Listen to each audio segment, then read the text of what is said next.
Hi guys, this is Niki Rowland for Bramble Fox, and today I am making a layout using one of the Christmas sets available from the store, from the winter release. It's the 'Tis the Season set that has the words "'Tis the Season" in red and some coffee cups, so a green one and a red one, and some other stars in green and red as well. I've also got some other stars out too, which I might use. I'm not quite too sure at this point. So I am currently working out how to use some pattern paper on my layout. So one of my New Year's resolutions, scrappy goals, is to make sure I showcase pattern paper onto my layout rather than just have a border around the edge. And this doesn't have to be a full background, but should try to be more than just a little tiny bit. So that's what I'm doing here, is I'm trying to figure out a way of having a large piece of pattern paper on my background. And I had this idea of doing this large triangular type shape at the top as I've got there, and the first time I did it didn't really look right, so I had to trim it down a little bit more so I had the angle right. And I'm just going to get that stuck onto my background paper, but unfortunately my tape gun's run out, so just sort that out and then I can get it stuck down. Okay, so I've distressed the edges as well, and now that I've got my background kind of sorted, I've decided that I want some red paper around the edge of it.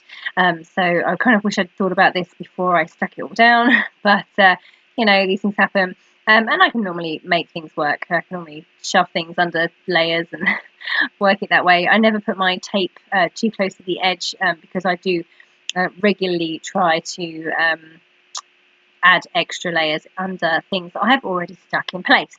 Okay, I have these two pieces of red paper that will just about work as strips, and the longer one for the bottom section was absolutely fine, but the shorter one for the side section wasn't as good. So I'm improvising with another piece that's a bit of an offcut. You can see it's got a little nick out of it there, but I'm just going to have to go with it, and I'm distressing the edges anyway.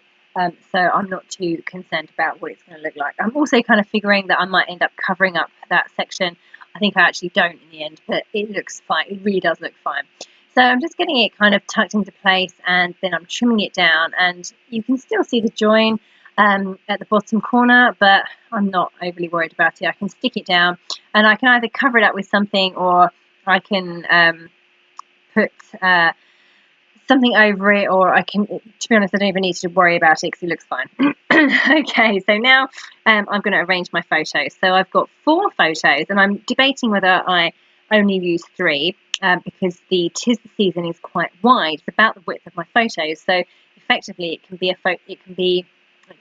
a photo replacement effectively. So I could lose a photo, or I could try and fit all 4 in. So I'm going to try and go for all 4 and see how I go. So each one is in place. They just about fit on the black and white background paper, and I'm just trying to figure out if I need to mount my photos onto anything, because they are so close together. Really, I don't have a lot of room to add large mounts to my photos. But I'm just going through my journaling cards to figure out if there's anything that I can use and that will work. So in the end, I settle on a green journaling card around the photo on the left, and then a pink one, that one there, on the photo of the flowers. So just going to literally stick those on and distress the edges of those journaling cards. So say I've just got 2 photos mounted. I don't need to have all 4 done. I can have just the 2. Looks fine. Just gives that extra pop of colour. In particular, I wanted to bring in the green paper because I've got quite a bit of green in my photos, but not a lot of green elsewhere on the layout, so not in my papers at all. So I thought I would bring in the green to go around my photo.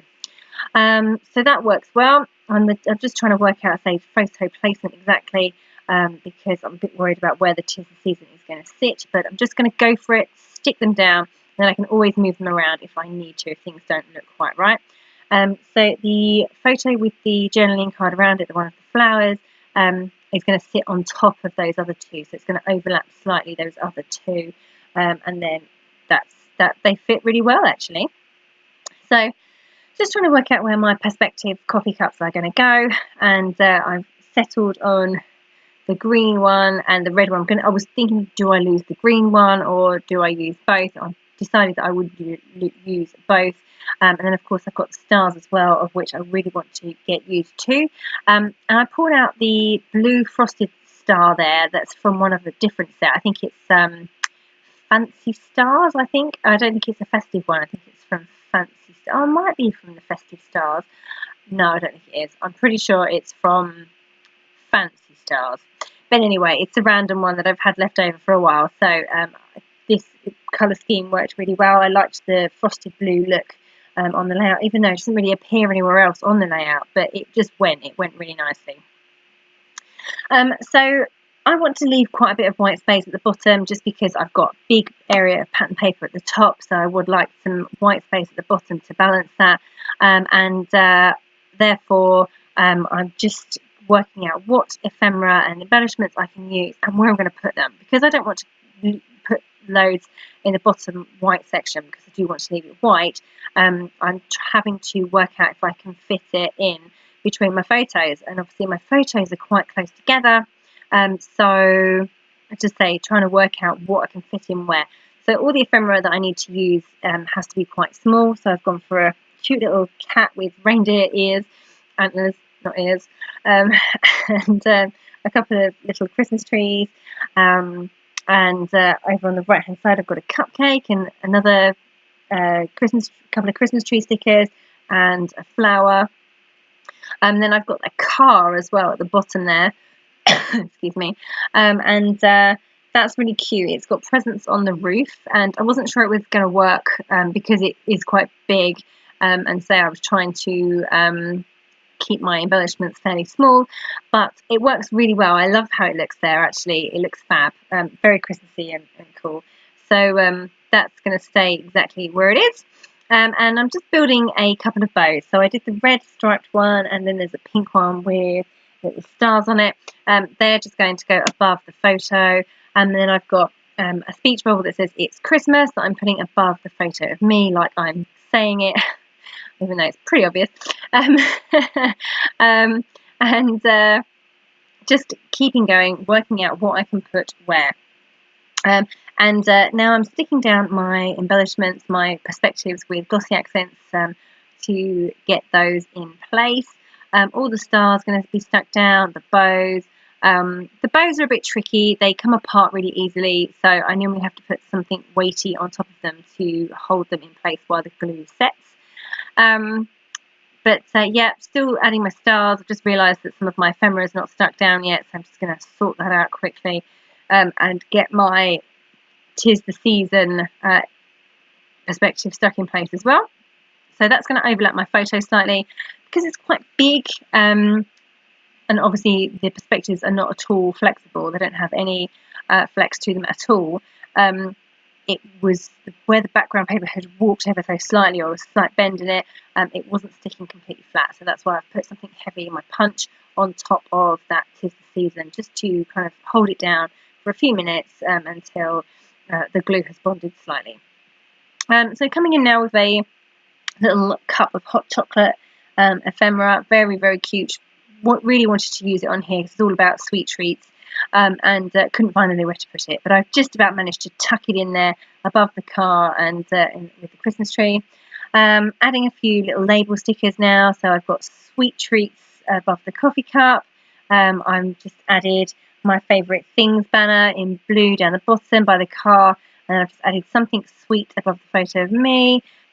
Just added a little cupcake to the left of my photo as well. That bow's giving me difficulty, still coming apart, so I just put my punch on top of there to hold it down. Sorry about the sunbeam on the left of the layout. I'm aware of it, but so I'm keeping my layout out of it, but I know it's pretty bright on the screen, so sorry about that. Yeah, just nearly done. Just going to write in my journaling, and all it says is about my favourite things. I've listed those favourite things that I've had this Christmas season. So just literally like a bullet point list, really. And I've just extended that down underneath the "'Tis the Season," so it's an extension of the title, really. and then the date wasn't going to look right, so I put that somewhere else. And that is me done. So thank you so much for joining me today. You can get the 'Tis the Season set in the shop still. And yeah, that was Niki Rowland for Bramble Fox.